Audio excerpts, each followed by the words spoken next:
Welcome back, YouTubers, to another Raw review with us, the British Feast. With me, Mr. Parkin, and this guy sitting next to me is the Terminator NJ, going to get you, yeah?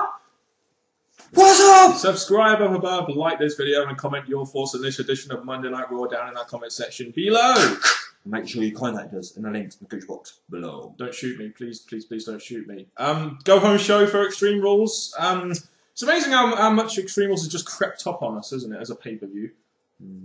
And as a dark match this week, we've got Mr. Antonio Cesaro defeating JTG. Antonio Cesaro hopefully going to be getting a push on the SmackDown roster in the near future. Yay, FCW talent for the win. Anyway, we'll get to business on this 3-hour Raw because a lot happened, and we don't want the review to be too long. So we opened up Raw with Teddy Long announcing the contract signing because we assumed it was gonna. We got told it would be opening the show. And then you have Johnny Ace coming out to Major Heat saying that Brock isn't here yet, and all of a sudden we get a surprise return of Edge, don't we? The thing about this is that John Laurinaitis goes on saying, I didn't call you to the ring, I didn't say do this, and just got a bit messy to begin with. But then the Edge return, it was a bit of a surprise, because obviously it's not in Canada, it was just a bit out the blue there. But at the same time, it was a mark-up moment, great to see Edge then. I was thinking, what can they do with Edge in this feud, this segment? But the answer did come when he got into the ring. Yeah, I mean, it's not very often we get a genuine surprise from WWE, especially when you read dirt sheets such as ourselves. But I mean, I did enjoy this open. I mean, you had Edge. It was obviously he's on his last couple of days of his contract, so I thought they decided, you know, let's try and get one last pop out of him, one last use of him before his contract expires. But he comes to the ring talking about Cena being his greatest rival ever, saying this isn't the Cena he knows. Lesnar doesn't give a damn about the WWE. Him and John Cena carried the load, and if Lesnar wins, it is a slap in the face of the WWE legend such as himself. To be honest, as much as I'm glad to see Edge, I didn't feel this. I was thinking Edge is they're using Edge to put over Cena, make him look like an important thing going into this match, when Edge is meant to be when he left this really strong heel and that, and he's sticking up for John Cena. Yeah, you're not the John Cena I used to know, all that rubbish. I'm like, everyone's complimenting you, saying do this, do that, do this. And I just thought, you're using edgeable people. I did enjoy this opener.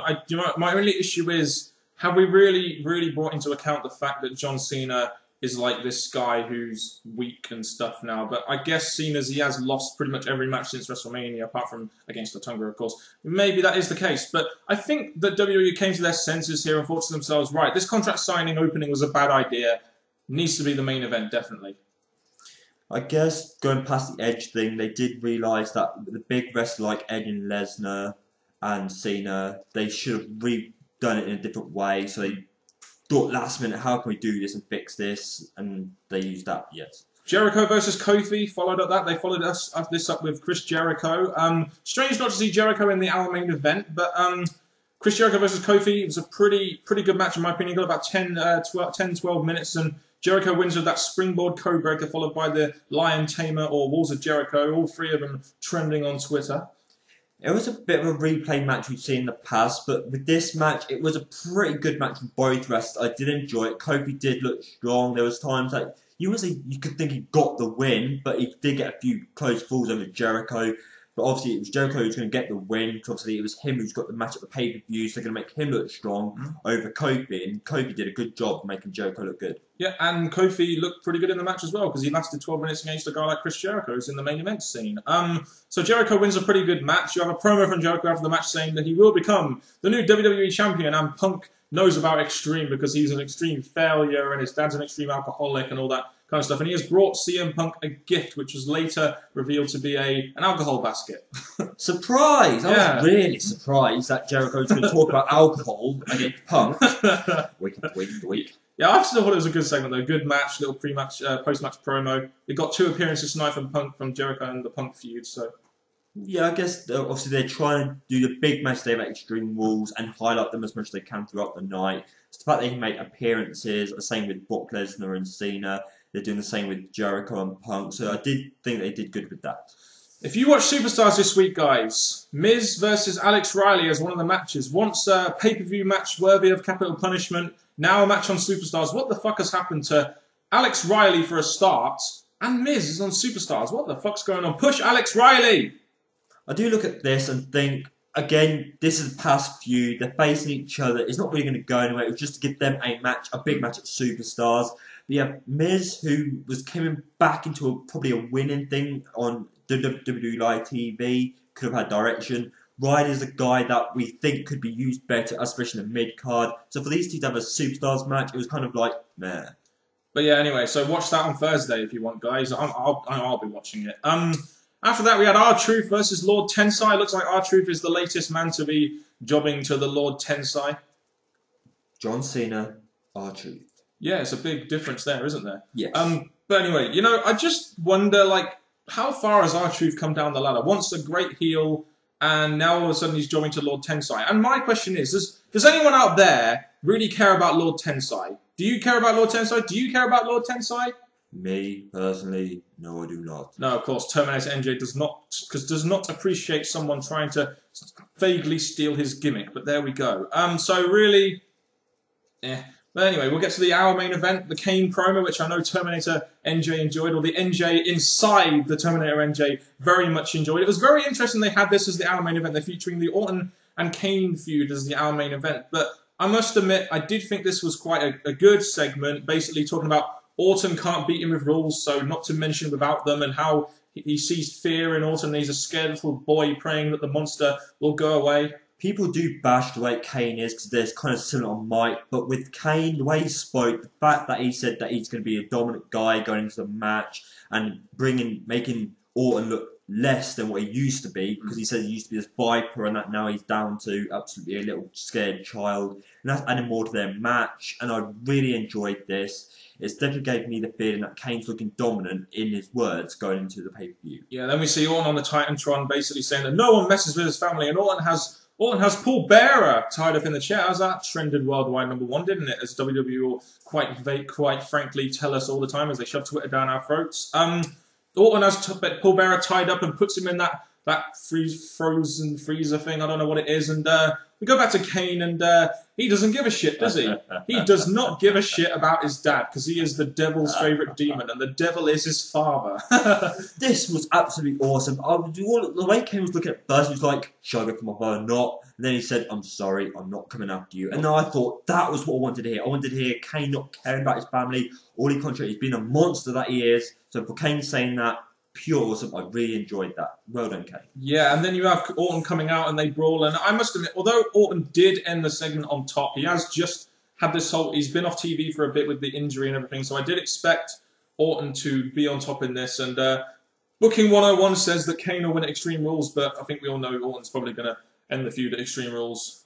Eventually we'll come to that, but the fact that they had Kane ran away, all looking strong. So they both did pretty good here. Kane's looked strong going into the segment, then Orton coming out. So it did good for both of them on Raw. So I'm not going to complain with this segment. And again, a segment I liked in this Raw. Yep, and next we have tag team action. Alberto Del Rio and Cody Rhodes versus Big Show and Carly. A new big man tag team, Big Show and Carly. Why the fuck is Carly even getting spots like these? Well, there's one answer for that. What? and Rinka King as well, because TNA have stuff going on in India and WWE want to promote their Indian people, but there we go. The little Indian people they have. Save Yoshitatsu. Basically, Del Rio is now officially on SmackDown, which SmackDown did need. No need for a draft, I guess. And Cody Rhodes and Big Show is made for Extreme Rules, and the stipulation is to be decided on SmackDown. I look forward to that. You have Rhodes and Del Rio working on Big Show's knee. Del Rio walked out to basically get Cody Rhodes jobbed out, and it doesn't really surprise you that the faces go over here, does it? Well, look at this. Del Rio doesn't have a match at Extreme Rules, so for him to just think, why am I bothering with this? I'm going up against them. I'm just going to walk out. And yeah, he left Cody to get beaten down, but at the same time, it gave Big Show the big win over Cody, making him look good going to the pay-per-view. And because Cody's obviously had his time during the match to look good, so I think this match, as much as there was Carly in it and Del Rio, which were pretty much just thrown in to probably add stuff to the match, it did do its purpose for the pay-per-view. Yeah, and I guess they're basically I think they're trying to protect Del Rio because he's probably going to go into a World Heavyweight Championship feud with Sheamus after he's done with Daniel Bryan, and I just can't help but feel that Carly, being a guy that he is not involved in the pay-per-view, kind of irrelevant. Why couldn't he have got pinned by Cody, or just putting it out there would have made more sense. Yes, this stupid tag team, Big Show and Carly, is stupid. So I was really hoping that the heels could get a win, especially Cody. But even though I do think that Big Show, the IC champ, needs to look stronger into pay-per-view, so I guess the face win was good. But at the same time, having Carly there made me think that, oh, he's pointless out of the four of them, so maybe he's the one who's going to get pinned. But overall, I'm satisfied with what we got. Match number 5 made, anyway, that's good. Miz versus Santino for the US title is going to be on the Extreme Rules pre-show exclusively on YouTube. At this point in time, I think we only have 5 matches. I'm not really sure why a match like this couldn't be on the card, despite the fact that it has very little build. But do we really want to see Santino? Do we really want to see Miz job to Santino in the pre-show? Like, really? Well, look at this. I'm thinking you've got Miz, who I said earlier, could be going in a better direction than what he is, but putting him in a YouTube match against Santino, the way that Santino's been booked recently, you do think that he's going to get the win, and then Miz is still not going to go anywhere, and he's going to be back to square one, not going anywhere that we want him to. Yeah, and we also had Brock Lesnar attacking Josh Matthews, who was just doing his job. Then they worked this injury angle with him, and you liked it. I wonder now with Josh Matthews gone, who the fuck's going to commentate SmackDown? Can I just make a suggestion at WWE? William Regal has been doing a fantastic job on FCW with the commentary team. He knows a lot about the wrestling business. He knows a lot about the wrestlers. Stick him on SmackDown and give him a tryout and see what he's like. As much as I'd like to see Regal back on TV on Raw and SmackDown one way or another, we've already got 2 members at the announce table on SmackDown anyway, Booker T and Michael Cole, so pretty much they're sorted in my opinion. True. But the whole injury angle thing was, it was a way to get heat on Lesnar, which they did try and do in the main event, but I know you liked it. You loved him getting beat up. Yeah, Josh Matthews. Yeah, he didn't get thrown to a wall. He got thrown into the curtain, whatever, and that knocked him out, and that was him gone. But I like the whole Brock Lesnar showing fury, attacking him. I just liked it. Very good. Even though it did get replayed a few times. About 5 times, yeah. Putting a lot of emphasis on Brock Lesnar. He is the face of the company, and it will be renamed something else in the main event, which we'll mention in the main event. Beth Phoenix versus Nikki Bella for the Divas title was kind of just thrown in at the last minute. Why have it at a pay-per-view when you can have it on free TV? But I think the important thing about this match is you had Beth Phoenix closing in on the longest title reign, and it looked like you had Torres making it a Lumberjill match. My first thought was, where the fuck is AJ Lee? And Deluxe Man, you're not her. You don't know. Stop jumping on my bandwagon. Everyone, stop jumping on my bandwagon, please, or Senji will shoot you. It's just ridiculous. This Lumberjill match, yes, it got the Divas involved, but they're Divas that are probably not going to go anywhere for a while yet. So the main concentration was with Beth Phoenix and the Bella Twins. And this match, it was randomly thrown in there. Beth Phoenix, a diva we haven't seen actually wrestle in a while. So I really weren't caring about this match. I just thought, okay, just do it. Do whatever you're going to do. Yeah. Just move on. It looked like Beth Phoenix tweaked an ankle in this match, and it looks like she had a kind of legit injury, which is why they threw the belt on Nikki Bella. It was a bit of a strange match, really, and then, you kind of sit there thinking, are the Bellas going to be released, or are they just going to shift it to someone else now? But it's a shame for Beth Phoenix, who seemed to have got a legit injury there, hence the title switch, and as she's approaching the longest Divas title reign. Beth Phoenix, a dominant diva, now losing to a Bella Twins that we've just said, you don't know what their future's like. So in my opinion, bad result in some way, but I guess they had to do it at the last minute because of Beth's injury. But who knows what's going to go from here. Yeah, with the Divas title, hence why they probably went out on the pay-per-view. We next had the CM Punk Sobriety test. Oh, this was an entertaining segment. The second-hour main event, you have Jericho coming out.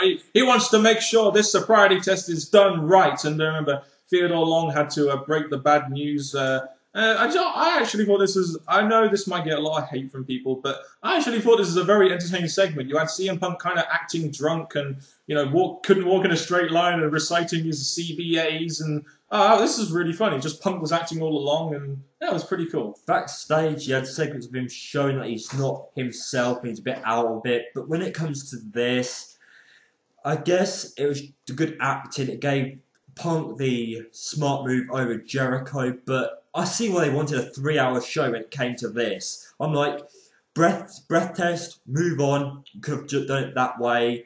But I guess they wanted to build it up in an interesting way. But the main part for this that did it for me was the fight at the end. That's the part that made this part interesting. The rest of it, I don't know. V-U-S-T-I.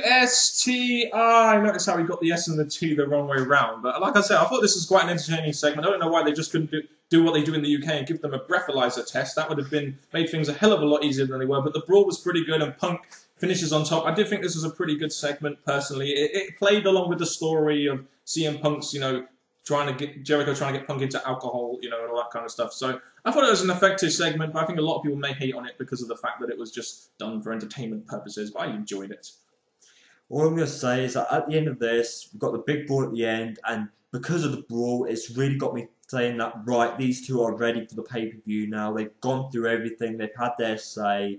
I'm glad that Punk didn't actually give up his title to Jericho, because that whole thing, that's the thing that ruined it for me, that Jericho, just before the pay-per-view, was going, right, I'm going to find a way to get the title off him, and I just thought that was stupid, but it set the match up stronger now, so there we go. Yes, last-minute writing for the win, I guess. After that, we had Sheamus versus Mark Henry with a special referee. Yes! Yes! Yes! Daniel Bryan. This is the match I wanted to see at WrestleMania, Sheamus versus Mark Henry, but hell, I guess WWE will give it to us on free TV. And remember, it's quite interesting, really, because Sheamus isn't actually allowed to touch the referee, so to have Daniel Bryan as a special referee plays well to the story, I think.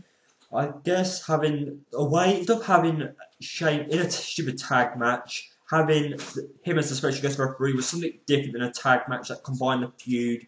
This was interesting in a way. The only thing I noticed about this is that it did go pretty quick to get to screw Sheamus to give Mark Henry the win. But at the same time, I do like the way, because it got Sheamus a backstage promo saying that he's going to go after, and he's going to go straight after Daniel Bryan, and he's going to say his prayers. Yeah, and we heard the yes chants various times during this match, didn't we? And Henry gets the win thanks to the fast count. 1, 2, 3! And well, that was funny shit. And Daniel Bryan then applies the yes lock on Sheamus. And my only problem with this, I didn't mind it. It's just the fact that why did they spent very little time on this segment, yet after this they gave us pretty much filler until the main event. So I really felt they should have spent a little bit more time on this match, a little bit more time on this segment to make it seem more important, as I did think it could have been a very good segment if they just let it go a little bit longer and got rid of some of the filler, which we're just about to review afterwards. At least they were on 18 seconds. Good point. Ryder and Santino versus Epico and Primo. Pretty much filler. The tag champs are jobber fodder for Ryder and Santino. The only good thing about this was the fact that Abraham Washington wants to have the tag champs be part of his stable, and he gave them his card. Do you want my card, NJ? Give it to Terminator, NJ. Man, I love Abraham Washington. What a guy. A great guy from FCW. The thing about him, he's making these appearances, watching various wrestlers, so I'm looking forward to seeing what direction he's going to go in. Who is he actually going to work alongside with? Is he going to make a faction? What's he going to do? Yeah. So these appearances he's making are definitely giving us interest and maybe something to come up in the future. He's doing it on FCW as well, and the guy is a very good manager and worker of the mic. So I do think this is the right spot for a guy like Abraham Washington. I look forward to see what they do with the guy now. Funkasaurus and Hornswoggle versus Ziggler and Swagger. Again, it was pretty much filler. I find the Funkasaurus, yes, he's entertaining. Yes, I know why Hornswoggle is there, but I just don't see, number one, I don't see why Dolph was selling all of Hornswoggle's moves as if they were actual moves done by an actual wrestler. This segment seemed really pointless. It ended in a DQ, and yeah, there's some entertainment there, but you knew they had to hurry up to that main event. There is one thing I will say positive about this. Yes, there is the entertainment purpose of Brodus Clay, but also Brodus Clay is still doing something against Swagger and Ziggler, so maybe there is a feud there. They're just trying to build up in a real slowish way. I wonder if they'll have a pay-per-view match. But there we go. This second hour had a fair amount of filler in it from those two matches, and it really kind of hurt the flow to the main event, in my opinion. It's kind of like they had the main event there, and they were like, oh, what can we put in there to fill the time? Do you know what I mean? Well, apart from adverts, of course, but there we go. They did replay this part of the neck throughout the night, building up this. I was like, how much? We know we're getting it. Right, we know we're getting it. We know we're getting it. We know we're getting it. We know we're getting it. They had to build it to that main event as if it was like Rock Cena again, but there we go. We get the John Cena and Brock Lesnar contract signing with none other than yours truly, Johnny Laurinaitis. We get Brock Lesnar in there. Cena doesn't show up, and Brock Lesnar is kind of like, oh, he's scared and everything, and all of a sudden, Brock Lesnar has some business to discuss with John Laurinaitis, and I can see why they did this. It's just the problem for me was that I was expecting something a lot more explosive than this, and when they had the whole business thing going on, it dragged on a little bit, and I understand they're trying to get heat on Lesnar because he's been getting a lot of cheers, a lot more than Cena, and this did get a lot of heat on Lesnar. It just wasn't really what I expected, and it kind of dragged a little bit, especially with Lesnar on the mic, who's not the best mic worker that WWE made a main event guy. This did drag on. He just wants to be, he's trying to get himself to be the top base, you know, because all these rules were trying to make him look important. Yes. All the rules that go to Laurinaitis has to be run through him and all this. Oh, what about the Monday Night Raw, starring Brock Lesnar? Trying to make him a big deal. But the thing about this, it did drag, and I was just like, yes, they had the extra 15 minutes, so the show did go on longer. But the thing about this is that the contract signing was the whole main event thing. So Bryan trying to get cheap heel heat, which I didn't feel it was that strong. I just didn't think, because people got bored of it. So I think all the heel heat you could have got died pretty quick because of how boring it became. Well, you compare the reaction he got from when he entered to when he exited, and you do see the effects of the heel heat. But I think it did drag on a lot. And then Cena comes to the ring, and the segment just kept on dragging on and on and on. And it was kind of like, God, I just want it to end now. And they both signed the contract. Brock Lesnar leaves. It just wasn't the effective, you know, great selling point of the match I was hoping it would be. There's two things about this. Number one, when Brock Lesnar tried to get out the ring, Cena did move around, so it is showing that there is probably fear involved. I like that, because Cena's trying to look unstoppable, he's not scared of anything, blah, blah, blah, blah. So the fact that Brock Lesnar's bringing fear to this, I'm feeling your emotion, I love that.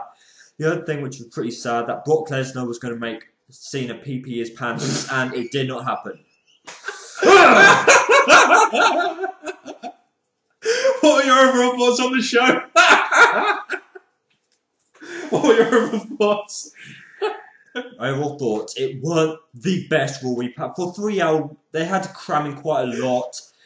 The whole show, I did think it became a bit too much in areas, but throughout the night, they did have Extreme Rules mentioned build, so I do give it that. Kane ended up leaving Paul Bearer in the freezer. Overall, there were segments that I liked, but then segments I just thought...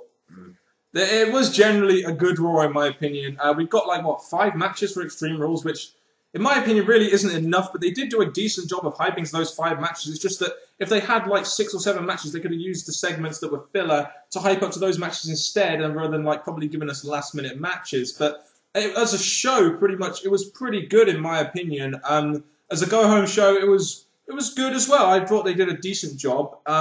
So, my opinion, this gets a B minus kind of grade. Main event fell really flat. Oh, it did, yes. And I think, because to be honest, the thing that they'll be able to do the whole night, the main event, and the fact that the main event didn't deliver, I'm going to give it a B minus. I'm sorry, a B could have been there, but it's just that main event really didn't deliver, and that's main event affected my grade. And you do raise a good point. When the show's pretty much evolved around this guy, Brock Lesnar, in the main event, it does. If it doesn't deliver, it does affect your grade. I mean, it could. I mean, I said B minus. I mean, it could. It's more like the B minus kind of route for me. But it's still a good Raw in my opinion, especially for 3 hours. God, that 3 hours was... And 15 minutes. Oh, and 15 minutes. Why the hell did it go on for the extra 15 minutes? Who knows? But anyway, there we go. That was our review on Raw from none other than 2 guys sitting next to each other in the pool room. It's the British Fist. Indeed, with Terminator. Wow, and Terminator NJ showing a new sign of aggressiveness there, kind of like a certain Brock Lesnar. So give us your thoughts on Raw down in that comment section below, of course. And if you're as scared as Terminator NJ than I am, then you'll just let him have the floor and do the outro like you usually do. Go on, do it. I'm giving it to you, man. Thank you very much, people. Now all I'm going to say is that one highlight this, there's no relationship with AJ and Bryan. Now all I'm going to say is tune for SmackDown and Bob Mr. Parkin and me, NJ, or Terminator NJ. Till next time, hasta la vista, YouTubers.